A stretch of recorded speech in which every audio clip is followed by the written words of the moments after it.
హరే కృష్ణ.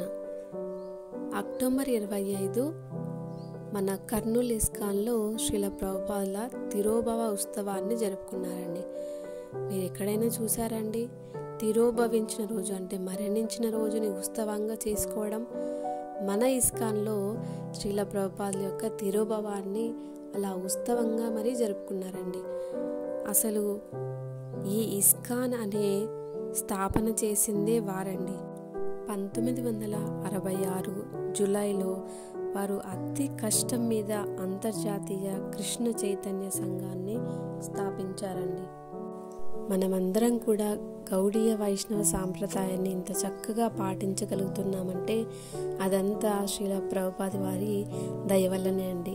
ఒక భారతదేశంలోనే కాదండి, ప్రపంచ వ్యాప్తంగా కూడా ప్రభుపాద వారు ఇస్కాన్ సంస్థలను స్థాపించారండి. ప్రభుపాదుల వారు 12 సార్లు ఆ ప్రపంచాన్ని భ్రమణ చేశారండి. అది 70 ఏళ్ళ వయసు దాటిన తర్వాత వాళ్ళు అంత శ్రమ చేసి మన కోసం, మన భక్తులందరికీ వీటినన్నింటినీ అందించడం కోసం వారు అంత తపస్సుతో, వారి గురునిష్ట అలాగా ఉండేదండి. వారి గురువులను 1-2 సార్లు చూసినా కానీ వారు ప్రపంచవ్యాప్తంగా ఈ కృష్ణ చైతన్యాన్ని స్థాపించాలనే ఉద్దేశంతో వారి యొక్క గురునిష్ట ఇక్కడ మనకు తెలుస్తుందండి.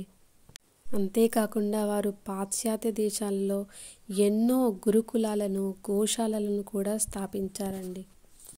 చివరగా వారు బృందావనంలో తిరోభవించారండి. హరే కృష్ణ.